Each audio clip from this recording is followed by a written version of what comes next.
A new champion is crowned in the Ultimate Fighting Championship, plus what's next for some of boxing's biggest names after a dud of a month, and WWE Backlash delivers until it doesn't. Couch Potato Diary Live starts right now.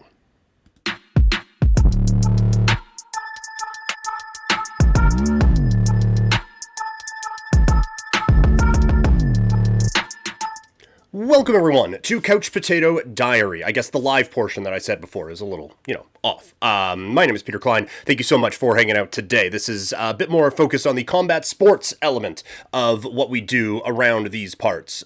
So that is, like I said off the top, we're going to be looking at the UFC, the sport of boxing, and some pro wrestling going on today. Again, a reminder, I am visiting back home in Saskatchewan, so that is why you're getting a bit of a different perspective on me today, especially this Calgary Cannons hat. Make sure you check out seaofdead403.ca for that great Calgary swag. We got some new Cannons hats coming very, very soon, plus a couple new cool shirts to help rep this city out in Calgary. So check out the website, seaofdead403.ca, and we thank them for being the presenting sponsor. Also, if you need a little bit of energy boost, check out swiftenergy.gg. Use the code PKPrimetime for that 25% off. So, like I said, we're doing these, I'm at home, so it's going to be a bunch of different things and a little bit more big picture stuff going on in the sporting world for the podcast for the next few days before I am back in Calgary on Tuesday. But for now, we're going to focus on what we have seen in the world of combat sports over the last couple of weeks, specifically over the weekend with the Ultimate Fighting Championship. As UFC 315 went down in Montreal, a few people took care of business, a few underwhelming performances, and at the end of it all, a new champion crowned. So let's break things down from UFC 315.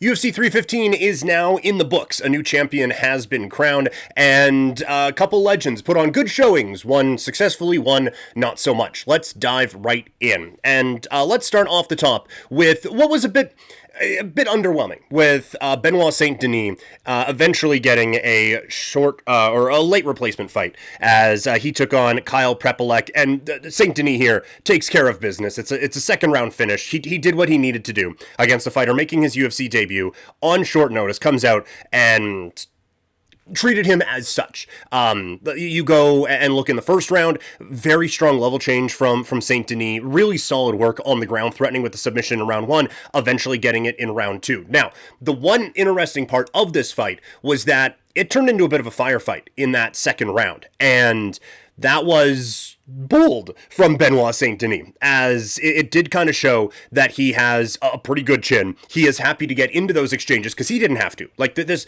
all due respect to Kyle Prepolek and the regional MMA scene out in Ontario, Prepolek is not on Benoit St. Denis' level, right? This is a guy making his UFC debut against St. Denis, who is a top 10, top 15 fighter in this division. So what do you expect, right? And so St. Denis probably could have kind of picked his spots, whatever, but he showed that he enjoys getting into those type of matchups, and he does show also that he has a strong chin. Also showed a really strong clinch striking attack that ended up kind of setting things up at the end.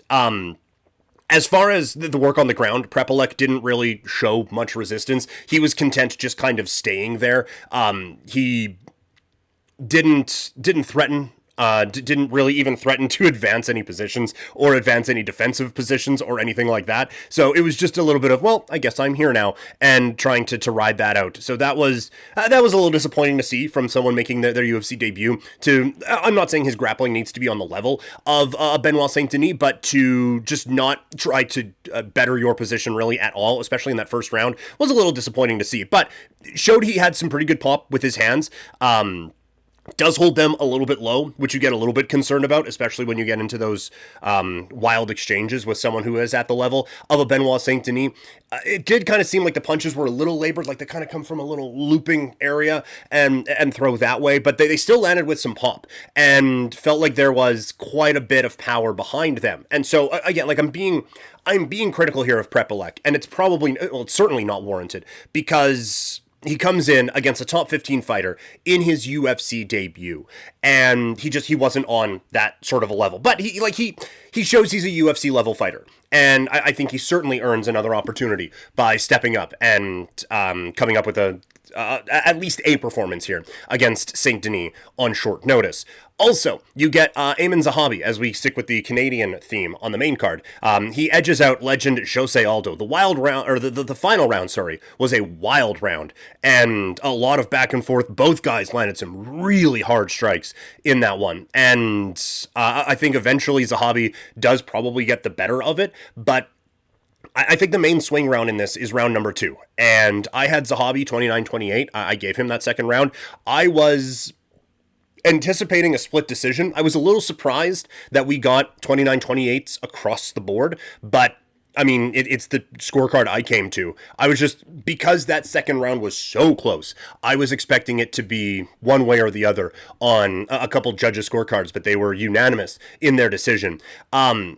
I thought Zahabi, when you watch this fight, he was on the wrong end of the speed, power, I guess, dynamic of this, but his good pressure was enough to get him the victory on my card. I thought the way that he was able to push forward, continue that attack for 15 minutes while eating some shots as well, but able to get into his striking range and kind of put that on. And so when you have a bit of a disparity, I guess, in the power side, you're not going to be able to land the bigger shots. And when you have a bit of one on the speed side, getting that volume is going to be a bit of an issue. So the fact that he was able to crowd Aldo, I thought was a really good strategy by him and allowed him to pick up the victory and pick up what is easily the biggest win of his MMA career so far. I thought that he showed his toughness in surviving the early part of the third round, walking through what he did from Aldo to eventually start to land some bigger strikes of his own. And so I thought this was a great showing here from Zahabi. It wasn't a dynamite, dominant, okay, get this guy a title shot,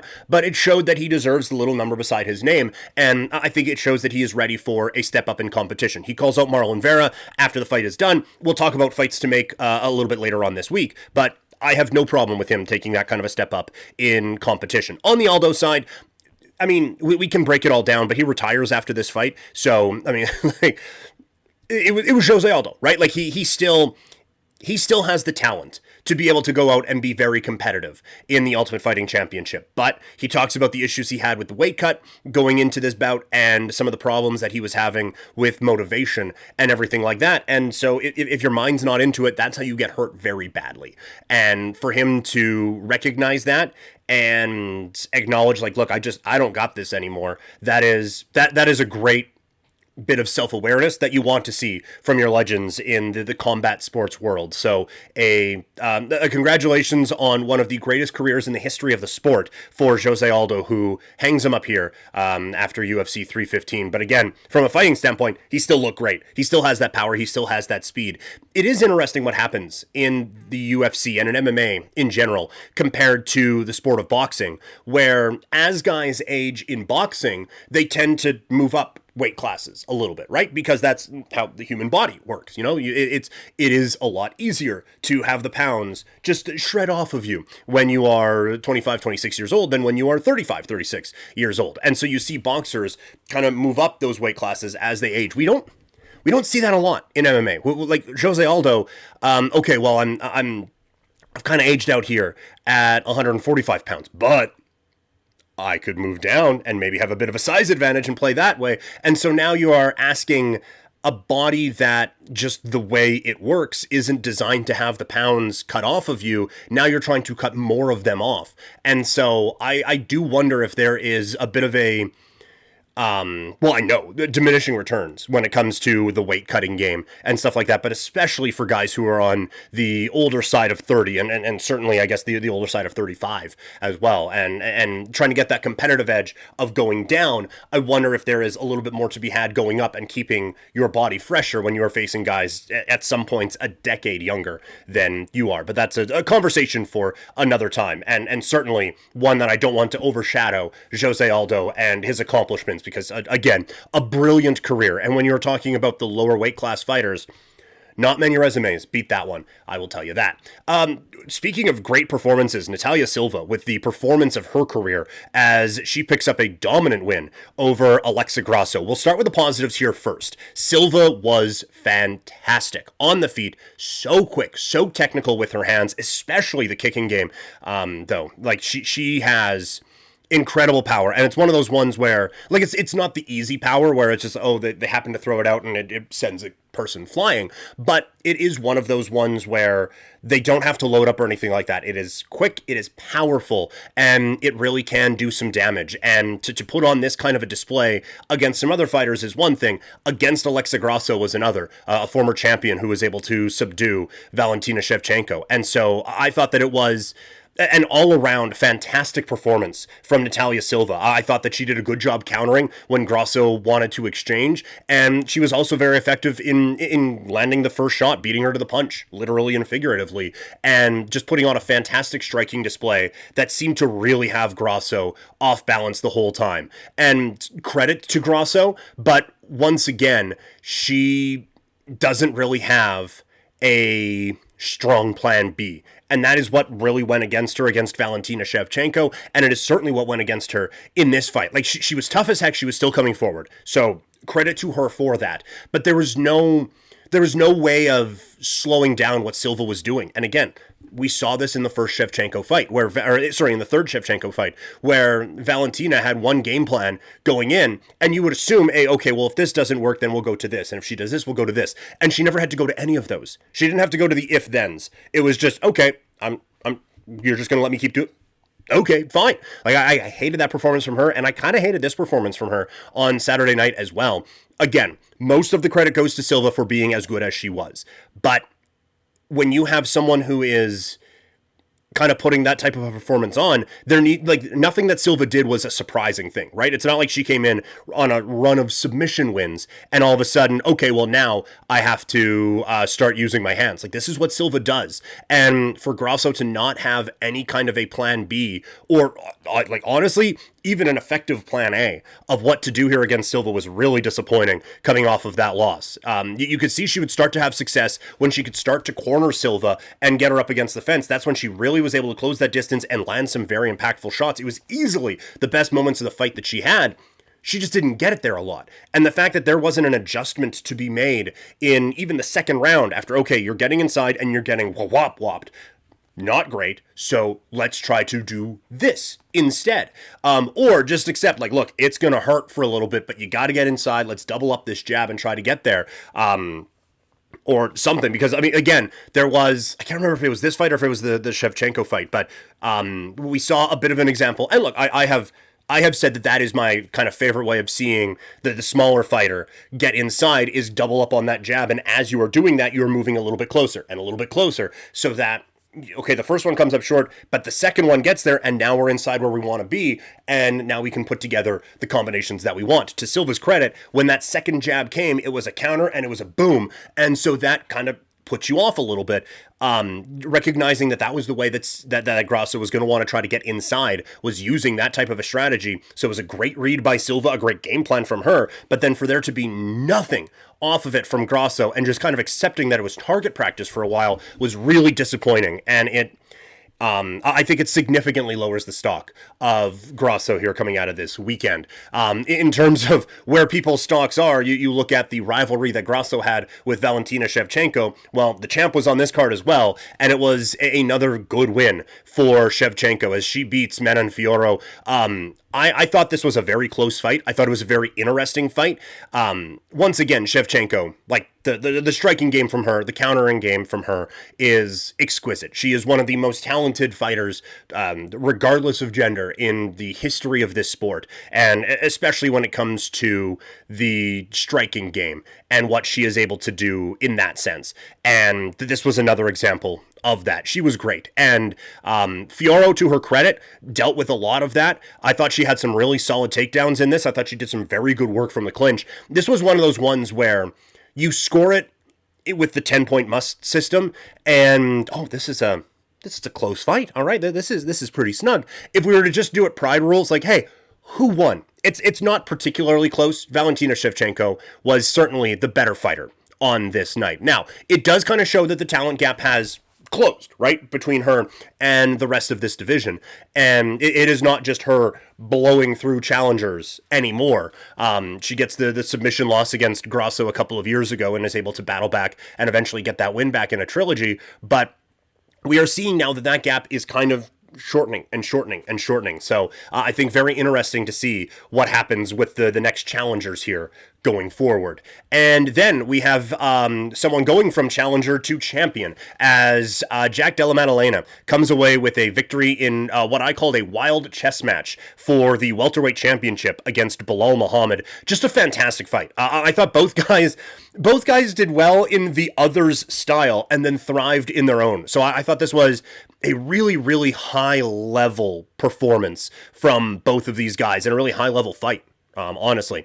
JDM, I thought, again, like you can see, the striking is at a pretty top tier, I would suggest, and the power that he has is quite effective as well. So for him to show that here at this type of a level was quite impressive and was really one of the highlights there. But the thing that I think really won him this fight was his takedown defense, and he was able to keep this fight in the areas that he wanted to. And we'll talk about the Belal Muhammad game plan in a minute, and there's been a lot of talk about that here as this week has gone on, as we get further away from fight night. But ultimately, Della Maddalena's ability to keep the fight where he wanted to be longer was what gave him the advantage and what allowed him to just mess up Belal Muhammad's face. If you see some of the pictures off of it after that, my goodness.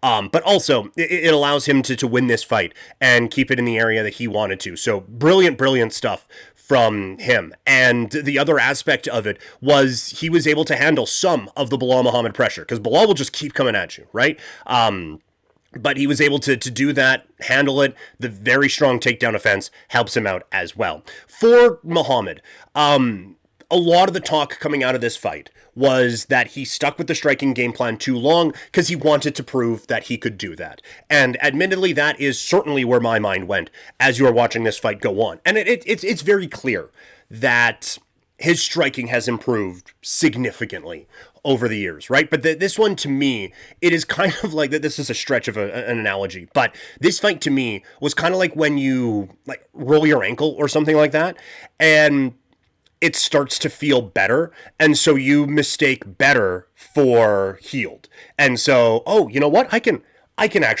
walk on this a little bit. Oh, well, let's go out and play basketball. And it's one jump in. It's no, we're not doing that, not doing that. I feel like that's kind of where Muhammad is, where Belal has taken significant strides in the stand-up game. And so because of that, it's like, well, I can win it in this way. And we all kind of romanticize the John Jones where he can go out. George St. Pierre had a bit of this as well, and he certainly developed it, going from the karate guy into the dominant wrestler with zero wrestling credentials. But to be able to really showcase that you can beat them at their own game is like the ultimate, like, use your cliche, alpha move, whatever, dominant champion thing, that you can beat them at their own game. That is romanticized a lot. Sometimes, though, it's better to just beat them. And I do think Belal kind of got a little bit too comfortable in the stand-up and got kind of beat up a little bit too much, and it didn't allow him to get into his strength quickly enough, and it allowed JDM to pick up some of these rounds and ultimately pick up the win. Again, I don't think Belal fought a good fight, or fought a bad fight. Sorry. I don't think Belal fought a bad fight. I think strategically there was a bit of an issue with how long he decided to keep it up on the feet, but I do also think that when he started to go for the takedowns, Della Maddalena's defense was strong enough that then it has to stay on the feet a little bit longer, right? And so I think that might have been maybe where the tactical mistake comes from Belal, is that the assumption that, okay, we're going to stand, we're going to hang, I'm going to show him that this is something he has to be worried about, and then I'm going to go to the takedowns because I can get the takedowns whenever I want. And he wasn't able to break the glass in case of emergency. The hammer was gone, and JDM was then already winning in that fashion, and then was able to keep it there when Belal was trying to get away from that. And so that can be a bit of a helpless spot. And again, like I feel like I am painting a very negative picture of what Belal Muhammad did. It was not a negative, like he lost and he got beat up. There's going to be need to some cosmetic damage for sure. But he is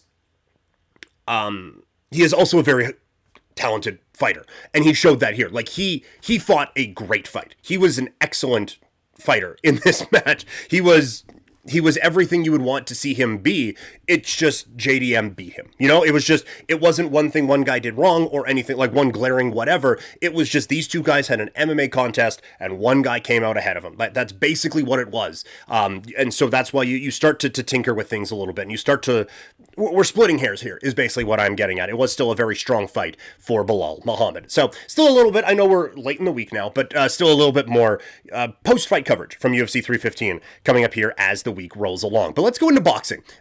We are now, as I'm recording this, 10 days removed from a bit of a dud of Cinco de Mayo weekend. And so now that we have kind of washed that out of our system, what's next for some of the biggest names in the sport as they look to either get back a loss or just get back on the horse after a bit of an underwhelming weekend? Let's talk about it.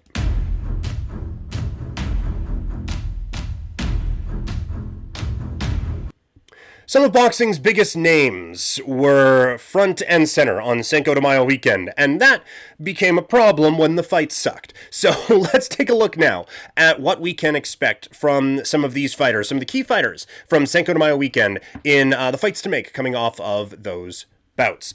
We begin with the obvious one. It is Devin Haney against Ryan Garcia. I do hate rewarding both of them for the performances that they put on in Times Square on Cinco de Mayo weekend, but this is clearly the fight that both of them want, and they very clearly are focused on each other. So just let them get it out of the way, and at least let one of them get a win.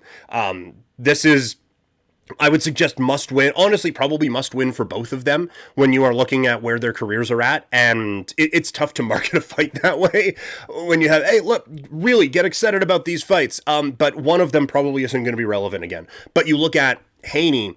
If he loses this fight, that is 2 losses now to Ryan Garcia, who not a lot of people take super seriously in this sport. That's tough. Even with the situation surrounding the first one, that's tough. And for Garcia, boxing has got a lot better about not just killing you after a loss, but I don't know if we've got to the point where back-to-back losses, and it's just, oh no, dude, do what you want. Oh, it's fine.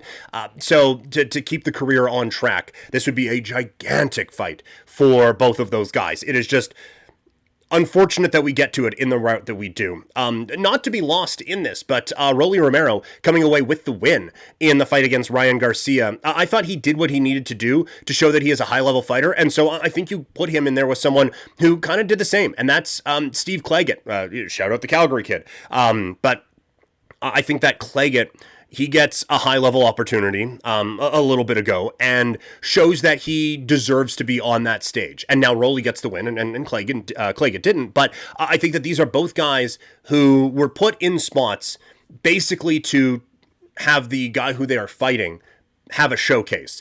And they both showed that they at least belong in that area. So let them fight and let both of them again show the high-level skills that they have. And then you have... honestly, the hope would be 2 high-level contenders coming out of it, but certainly one coming out of that with a win. Teofimo Lopez, I have him against George Kambosos Jr. It is the one that got away for Teofimo, and I think that this is basically the only way to go for Lopez right now. There isn't a whole lot left for him at 140 pounds, and the big fights aren't all that interested in him at 147. That they're worried about kind of unifying the belts right now and taking care of that. And so for any of them to accept a fight against a 140-pound title challenger or a title holder, it doesn't really interest a lot of them. At least it seems from some of the comments. Now, a lot of that is negotiating and all of that, but I do think that this is at least one box that Teofimo has to check off before he can move up into a title picture at a different weight class. Moving on to the fights that happened the next night, Canelo, the only one we want to talk about, and again, this one's kind of made for us. I would say him against Terence Crawford. Again, that's the fight that everyone has been talking about. It is the fight that we need. It is time for there to be a high-level guy across from Canelo, and we can, even if it is a high-level guy who is probably better suited 2 weight classes down from him, it is time to have just a skilled fighter across from Canelo again, because this is, as someone who has defended him a lot, this is a few fights in a row now where it's getting ridiculous. So let's get a pound-for-pound great in there across from him. And for Naoya Inoue, the one who didn't disappoint on Cinco de Mayo weekend, I have him against Angelo Lee. I think it's time for Inoue to venture up again. Now, Leo is facing Tomoki Kameda. I think that is happening later this month. if he gets past that, then I think in a way getting a title fight there makes sense. He can't just pop up and get him an undisputed championship right away. I don't think any of the belts there are unified, the weight class above, so he's going to have some work to do. But I think it is now time for him to move up and continue on his career and continue to work his way up the weight classes and add to just a brilliant resume from him. So those are the fights that I want to see coming off of a bit of a bland weekend, a bit of a bland couple of weeks in the sport of boxing. We move to the world of professional wrestling now, and WWE Backlash, the first PLE of the new year in professional wrestling, had a lot of big time matches and a couple big time names at the top, and overall a pretty good show. Until you got to the main event. Let's break it all down as we look back at Backlash. WWE starting the post-WrestleMania calendar with Backlash from St. Louis, Missouri. In the main event, it was John Cena taking on Randy Orton for the undisputed, but kind of disputed because there's another world champion, WWE Championship. I thought the build for this was really good. I really, really enjoyed what they kind of put together and how they put this whole thing together. I thought they did a great job with it and tying in all the old footage and everything like that. There was some of the promos and stuff leading in that was a little bit like, really? Like Randy Orton saying, oh yeah, always knew he was a bad guy. Always knew he kind of sucked. And there are some snippets of things you can take from Total Divas where it's like, oh man, this dude seems like a bad hang. But again, it is tough to paint the picture that the guy who has the most Make-A-Wishes of all time is actually a shitty dude. That's a hard sell to make. But still, when you tie in the past history and everything like that, and John Cena kind of continuing this, I'm going to be the last world champion and I'm going to erase your family history, I thought that could have been played into a little bit more. Again, you have to take a couple logical leaps with, like, they decide the lineage of all of these things, right? So it would be nice for them to just, kind of tie some of that together. But I do think that there could have been a little bit more done on the history dynamic of it rather than oh yeah, this guy was just bad.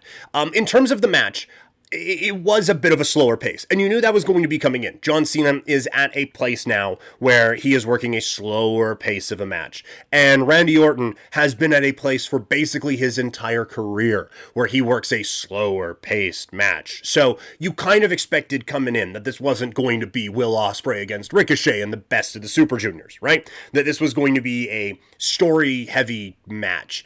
I did think that there was another gear that this match could have got to, though. They tried to do it with a bunch of the ref bumps and all of that. And look, I will say this. Like, as far as I am concerned, I thought it needed another gear. That crowd didn't. That crowd in St. Louis was behind this whole thing the whole time. They were there for all of it. So credit to them for that, because that was a crowd that made this feel like a big match and a big time event. And so, like, they probably made this match kind of feel better than it was when you just look at the in-ring aspect of it. And again, the whole point is to get the crowd into it. So a credit to them for that. But you still have this in your mind that John Cena matches tended to over-deliver, right? It wasn't always the prettiest, but there was a lot of emotion, and there was another gear that it got to, and this one just never got there. With all the ref bumps, R-Truth running in, and all of that, they tried, it just didn't really hit the way that I wanted it to. So now, you look at where do they go from here. The R-Truth stuff is interesting, and probably leads to a very violent and awful beatdown. And something coming along after that one, I would imagine maybe the way that they've been kind of attaching Jimmy Uso to it has me wondering a little bit. I don't think that's an extended feud that a lot of people would be excited about on the John Cena retirement tour, but it might be a way to get Cody Rhodes back into it to be the fearless defender of this guy who we all really like.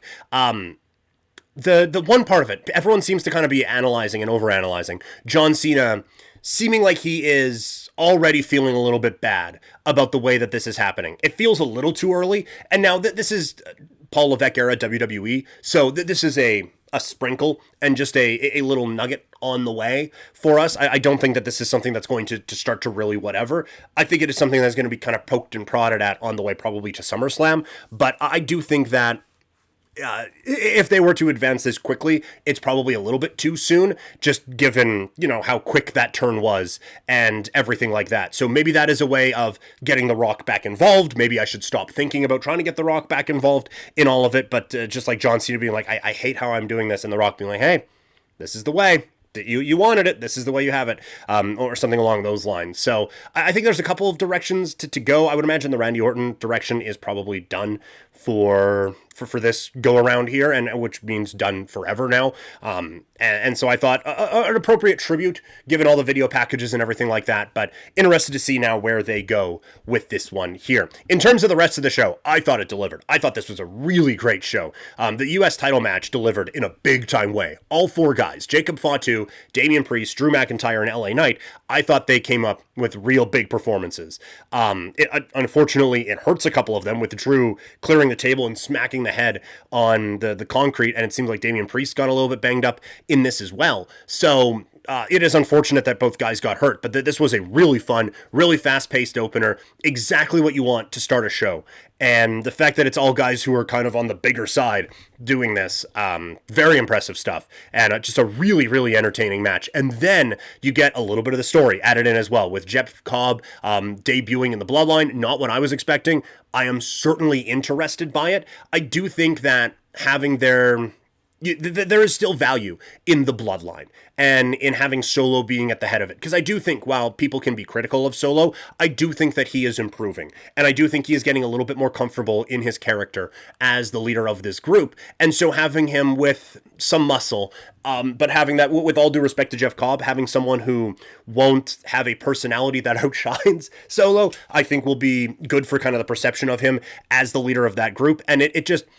with Fatu obviously outgrowing it, it certainly gives you a lot of very interesting kind of scenarios here. And do we now get another Bloodline Civil War where Jacob Fatu and Tama Tonga start their own thing, and Tongaloa, and Solo then has to bring in more guys, and so it's Cobb, it's Hikuleo, and on that way. So it opens up a lot of possibilities. I'm very fascinated by it, and I think a lot of the matches are going to be really good. And once again, Jacob Fatu shows that he is an absolute super-duper star. Lyra Valkyria against Becky Lynch for the Intercontinental title, and I thought both put on a show. But this one was great. This was the type of showcase for Lyra Valkyria that you want. It is a story that people got invested in, that people cared about. It is against a character and a performer that people are invested in and care about. And then the in-ring really put on a fantastic display. And so this is what we've been talking for weeks, that they are obviously trying to make the Women's Intercontinental Championship very similar to the men's, where it is the workhorse title. And that is great, but you need the stories to get people invested in. And now this is the one that I think elevates Lyra. I think this whole storyline really does push Lyra into another category, push the Intercontinental title into another category. And so to now have a story for people to be invested in, and then have the high level of ring work that Valkyria is able to show, I think this was the perfect story, the perfect match. All of it was exactly what this feud, this performer, and this championship all really needed. And a loss doesn't hurt Becky Lynch at all. She comes out, beats the hell out of Lyra after, and we'll talk about Raw a little bit later on this week, but cuts a very good promo at the end of it to get people kind of fired up afterwards. So on Monday. So I think 10 out of 10 no notes. It was... everyone in this story did exactly what they needed to, and because of that now, it has elevated a lot of things coming out of it. Dominik Mysterio and Penta, I thought they put on a great show. Once again, Dominik Mysterio showing that he is leveling up, and the crowd's getting behind him for this. You get some really fun spots. Once again, these two show they have fantastic chemistry, and they work together very well.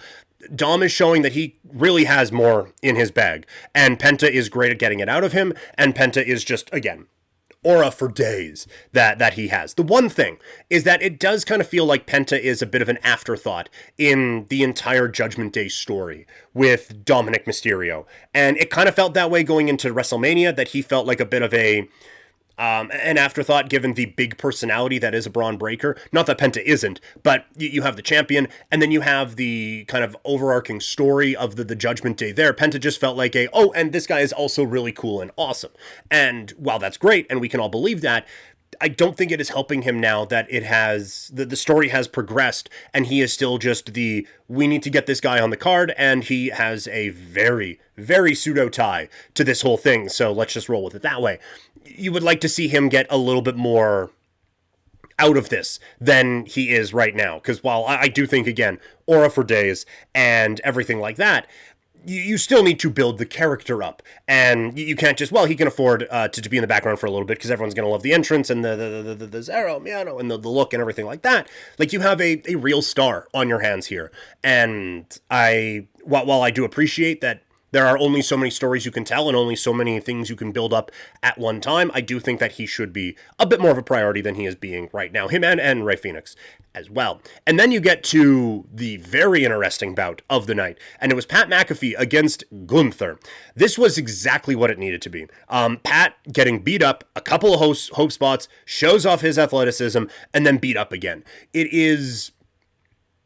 I think it's a tricky balance with him, because he is a former pro athlete who is actually trained in this, not to the level of it being a crisp show or anything like that, but he is someone who, well, punter, did play a physical sport and played his position about as physically as you can, and has the athletic chops to do this at a relatively high level, and certainly a high level if he really just focused on that one thing. But also, he is a commentator, and he is not supposed to be competitive with one of the best wrestlers in the world. And so that's a tricky balance to kind of walk. And I thought they did perfectly in this match, with McAfee getting missed the moonsault, lands on his feet. German suplex, lands on his feet again. Just really kind of showing the athleticism that he had. It puts on display Gunther and just being this absolute maniac, psychopath who has no regard for human anything and just beat the crap out of McAfee. I thought it got everyone what it needed to. The crowd got behind him. It shows what he can do, and it delivers Gunther in a really strong way. And look, I understand from a commentary standpoint, from his show standpoint, and all of that, McAfee isn't everyone's cup of tea. But this was a really great showing for him, and it keeps Gunther in the spotlight. It gets him looking even more dangerous. And now, as we'll talk about with the Raw recap later in the week here, it sets him up in a way it sets Gunther up now in a way that he can go challenge for the title one more time. So, again, I would say, like, aside from the main event not being exactly what we wanted it to be, I think this pay-per-view, or this premium live event, was basically everything that it needed to be from a WWE standpoint. So a huge credit to them, and a very successful show as we continue on the road now, toward Money in the Bank and everything else that the WWE has going on. So that's going to do it for the show today. Thank you guys so much for tuning in. If you are listening, remember to hit that subscribe button and leave a review. If you are watching, hit that subscribe button, like, and leave a comment. Again, there's probably going to be at least one more podcast coming out today, and hopefully a few more as we get into Friday and the weekend. Follow me on social media for all the updates on everything going on with this. Make sure you check out seaofdead403.ca. Some new Calgary swag is about to hit the website, so check that out. And again, check out all the socials to get the updates on that. Thank you guys so much for tuning in today. Talk to you all later. I'm out.